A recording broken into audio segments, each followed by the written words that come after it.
लगभग 7 दिन बचे हैं चुनावों को और आपको बता दें मेंढर, सुरमकोट और पुंछ में भाजपा अपने आप को एक इस तरह से इस समय समझ रही है कि जिस तरह से भाजपा की झोली में तीनों सीटें हैं। आपको बता दें लगातार पिछले कई दिनों से भाजपा के बड़े नेता हों या वर्कर हों लगातार कोशिश कर रहे हैं कि ज़्यादा से ज़्यादा अपने उम्मीदवार के लिए जो है प्रचार किया जाए और ज़्यादा से ज़्यादा सीटें जो हैं जम्मू कश्मीर के अंदर भाजपा की झोली में डाली जाएं। आपको बता दें हमारे साथ इस समय मौजूद हैं पुंछ से प्रदीप शर्मा जी, जो कि भाजपा के एमएलसी भी रह चुके हैं। प्रदीप शर्मा जी, पिछले दिनों से हम देख रहे हैं कि लगातार आप मेंढर के अंदर अगर हम बात करें तो डोर टू डोर कैंपेन हो या उसके अलावा जितनी भी आपकी पार्टी के कार्यकर्ता हैं उनसे मिलना या पार्टी के बड़े अधिकारियों से मिलना आपका चल रहा है इन दिनों में, और 25 तारीख को पुंछ जिले में चुनाव होने हैं। किस तरह से भाजपा जो है इन इलाकों में जो है कि मेंढर का दूर दराज का इलाका है, बॉर्डर के साथ का भी गांव है, वहां पर किस तरह से भाजपा जो है इन दिनों में काम करती नजर आ रही है? नमस्कार। आज मैं सोचता हूं कि एक प्रचंड लहर जो है भारतीय जनता पार्टी की सुरमकोट जैसी जगह पे, मेंढर जैसी जगह पे और पुंछ जैसी जगह पे चल रही है। और खासकर मैं अभी मेंढर का प्रभारी हूं, मैं पुंछ भी देख रहा हूं, यहाँ का भी इंचार्ज हूं, मेंढर का भी इंचार्ज हूं। मैं तो सारा में काम जो है वो मेंढर का देख रहा हूं, पर मैं उसके साथ साथ पुंछ का काम भी देख रहा हूं। और मैं सोचता हूं कि मैंने 3 चुनाव लड़े हैं और इतना बड़ा जो लहर जो है भारतीय जनता पार्टी की मैंने आज तक नहीं देखी, जो लहर मैं अब देख रहा हूं।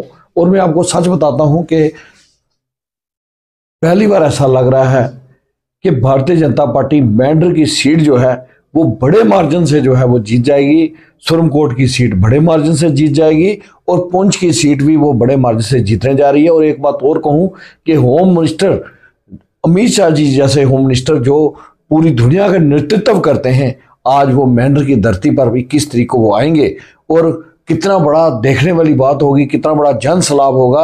ऐसे शख्स जब आएंगे, ऐसे प्रधान होम मिनिस्टर जब आएंगे, लो पुरुष वो होम मिनिस्टर हैं, तो मैं सोचता हूं कि एक तरफ जो है वो टर्न हो गई है मेंढर की सीट, सुरमकोट की सीट और पुंछ की सीट। आपने यहाँ तक कहा कि कैसा माहौल है, मैं आपको ये भी बताऊं कि 8 की 8 सीटें, 5 सीटें जो है हमारे रजौरी की और 3 सीटें पुंछ की।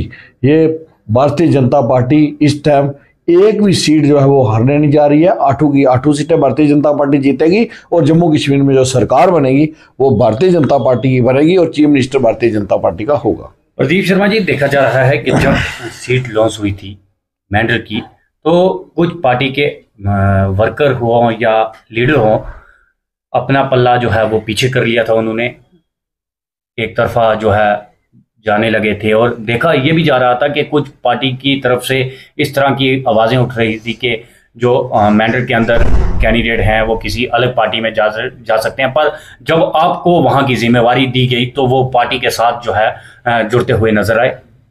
मैं सोचता हूं कि सीट मांगने का अधिकार सबको है, चाहे वो हमारे वहाँ के जो लोकल लीडर थे हमारे उनको भी था, सुरमकोट के लोकल लीडर उनको भी था, पुंछ के हम सब लोकल लीडर हैं, उसमें मैं भी हूँ, हमें सबका था। जब सीट मिल जाती है तो फिर सबको ही पार्टी का काम कर रहा होता है, क्योंकि हम पार्टी जो है वो कमल के निशान पे हम वोट लगाते हैं, कमल के निशान के साथ हम जुड़े हुए हैं। हम किसी व्यक्तित्व, किसी ऐसे व्यक्ति तो तौर पर किसी के साथ नहीं जुड़े हुए हैं, किसी इंसान के साथ नहीं जुड़े हुए हैं, हम पार्टी संगठन के साथ जुड़े हुए हैं। पर मैं आपको ये बात बताऊं कि 2 दिन के बाद 2 दिन एक निराशा होती है जब सीट ही मिलती है मेंढर में। तो मैं उनके पास 10 बार गया हूँ, उनके घर में जाकर मनाया। बाद में हमारे जो भारत के महामंत्री तरुण चुग जी और हमारे संगठन महामंत्री जो हैं अशोक कोल जी, हम सब ने प्रयास किया और मैं भी उनके साथ था। उन प्रयासों की वजह से आज जो वहाँ पर टीम बना, एक माहौल बना, टीम वर्क हुआ, आज पूरी मेंढर की सीट जो है आज जो है बहुत आगे चली गई है। और भारतीय जनता पार्टी के बाकी जितने भी कैंडिडेट हैं भारतीय जनता पार्टी के, वो पीछे खड़े हैं। और मैं आपको दावे से ये कहता हूँ कि इतना बड़ा वोट डिस्ट्रिक्ट पुंछ में सबसे ज़्यादा अगर वोट कोई लेगा तो वो हमारे भारतीय जनता पार्टी का मेंढर का कैंडिडेट जो है वो 1 नंबर पर रहेगा और बड़ा प्रचंड मार्जिन से वो जीतेगा और सबसे ज़्यादा मार्जिन उसी का होगा। प्रदीप शर्मा जी, 3 इलेक्शन आपने खुद भी लड़े हैं। अगर हम बात करें तो जिस तरह से आपने पुंछ के अंदर बीजेपी को ऊपर लाया है? क्योंकि पहले हम देखते थे कि बीजेपी उस लेवल तक नहीं पहुंच पाती थी। आपके भाजपा से इलेक्शन लड़ने के बाद भाजपा ने एक अपना वोट बैंक जो है उसको ऊपर लाया है। 3 इलेक्शन की अगर बात करें, उनमें जो वोट आपने वोट बैंक बनाया है वो क्या इस बार गनी साहब के खाते में जा सकता है? मैं आपको एक ही बात कहूंगा, ज्यादा नहीं कहूंगा। मुझे 33 साल पहले युवा मोर्चा का मैं अध्यक्ष बना था 91 में। कुलविंदर गुप्ता, पहले मोहन सिंह चौहान थे हमारे युवा मोर्चा के प्रेसिडेंट, फिर मैं वापस कुलविंदर गुप्ता जी के साथ युवा मोर्चा अध्यक्ष बना। फिर हमारे शमशेर सिंह मनास बने युवा मोर्चा के अध्यक्ष, तो मैं स्टेट का मंत्री, उन्होंने मुझे स्टेट का सेक्रेटरी बनाया, फिर स्टेट का वाइस प्रेसिडेंट बनाया। मैं अलग अलग पोस्टों में रहा। और मैं आपसे ये बात कहूँ कि एक दौर ऐसा था कि भारतीय जनता पार्टी का टिकट जाकर जबरदस्ती घर में देना पड़ता था। आज से 20, 25, 30 साल पहले तो कैंडिडेट ढूंढना पड़ता था। हम कहते थे भाई साहब आप लड़ो, वो कहता था मैं आ जाऊंगा। हमें जमानतें बिचानी जो है मुश्किल हो जाती थी। आज कितना बड़ा दौर आया है, जन सलाब आया है। भारतीय जनता पार्टी कितनी चेंज हो गई है कि मुश्ताक बुखारी जी जैसा कैंडिडेट जो जिसने बहुत बड़ी लड़ाई लड़ी है पहाड़ियों के लिए, वो ऐसा कैंडिडेट जो एनसी का एक सीनियर नेता था पहाड़ियों के लिए, उसने नेशनल कॉन्फ्रेंस को ठुकरा दिया। आज वो वहां से सुप्रीम कोर्ट से खड़ा है और बुखारी साहब के साथ जो है पूरी जनता को पता है कि उनकी क्या कुर्बानी है। हमारे जो मुर्जा खान जो है मेंढर से कैंडिडेट हैं, एमएलसी रहे हैं, बहुत बड़े नेता रहे हैं, और ये भी कहते हैं कि बहुत मान सम्मान था इनका पीडीपी में, लेकिन आज उस सब पार्टियों को वो ठुकरा कर भारतीय जनता पार्टी की टिकट उन्होंने मांगी और टिकट ली। और वहाँ भी कंटेस्टेंट थे। और मैं खासकर पुंछ में बात करूँगा, बहुत बड़ा संघर्ष किया हमारे जो गनी चौधरी जी ने। मुझे पार्टी ने बहुत बड़ा मान सम्मान दिया।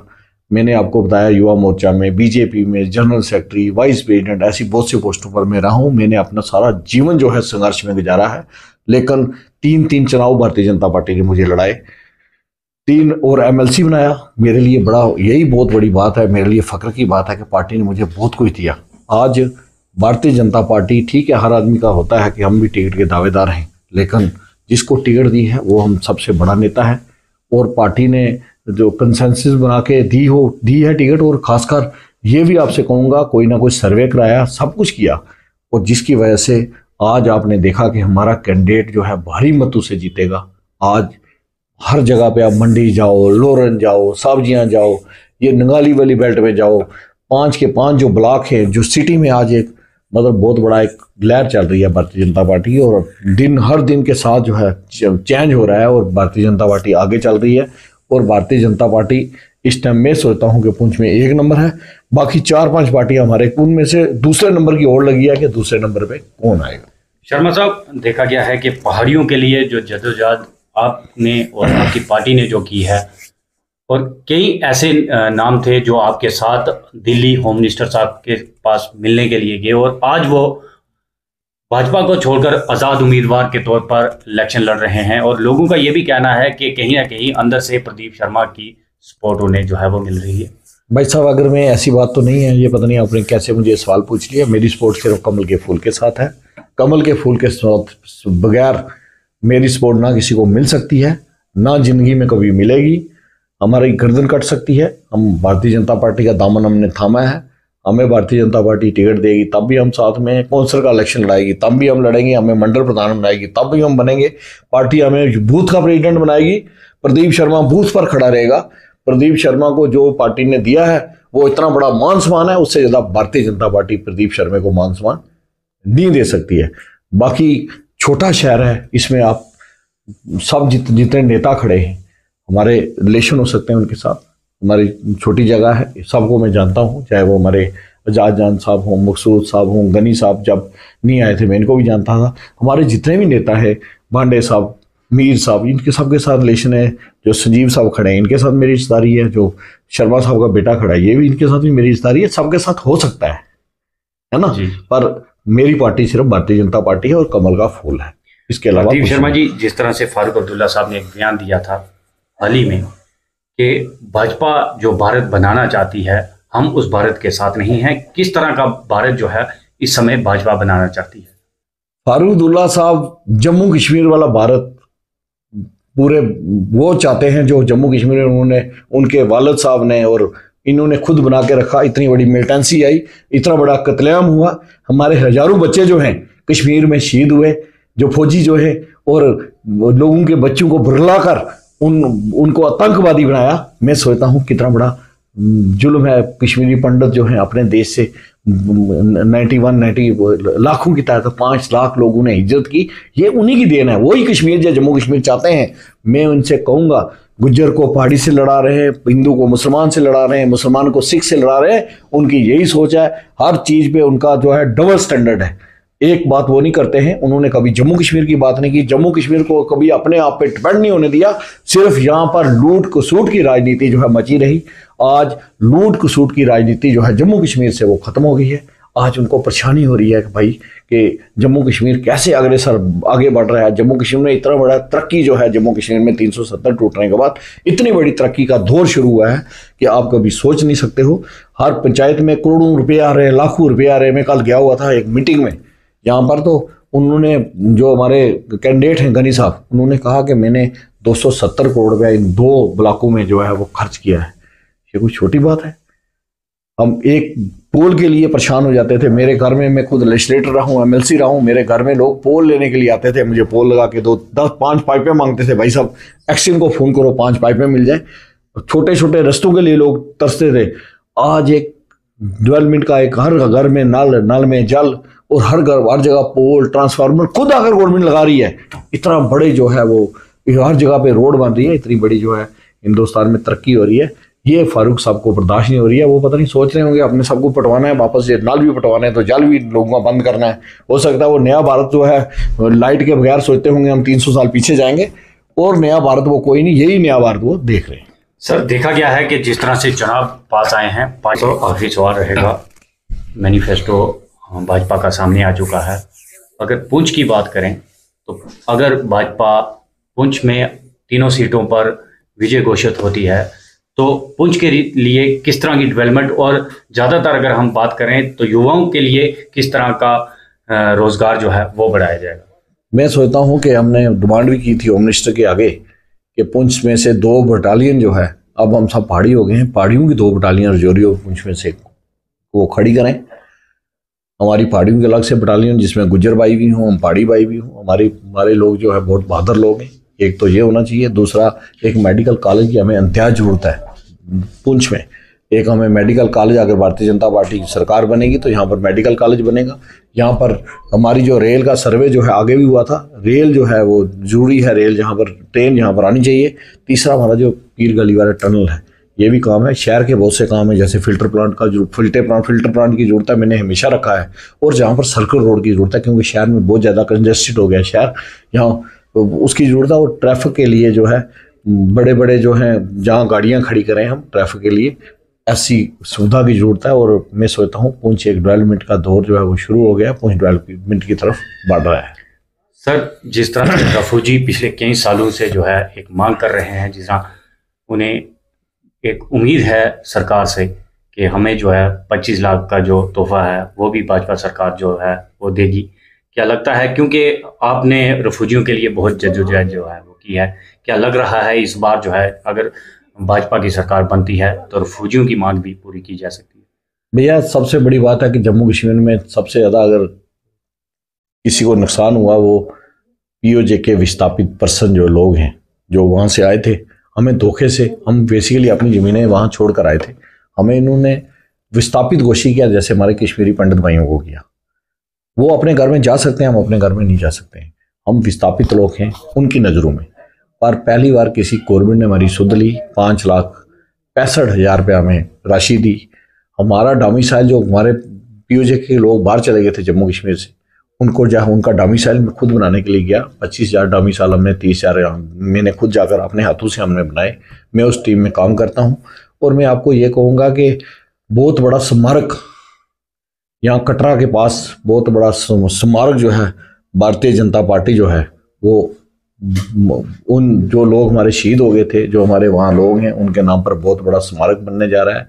और 40 कनाल ज़मीन जो है हमें अलाट हो गई है और बहुत बड़ा स्मारक बनेगा जिसमें पार्किंग होगी, हॉल होंगे, सब कुछ होगा। हमारे लोग ठहरने के लिए 200-300 कमरा होगा, ये सब कुछ बनेगा।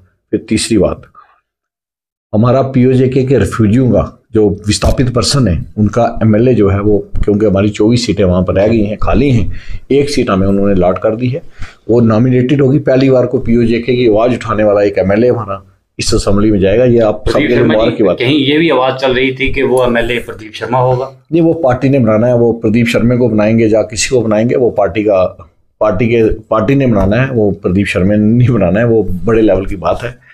तो पार्टी ने मैंने आपको बोला पार्टी मुझे बूथ का एजेंट बनाएगी, मैं बूथ का एजेंट बनने के लिए तैयार हूँ। बूथ का प्रेसिडेंट एमएलए चौक छोड़ो, जो भी वो बनाएगी मैं तैयार हूँ।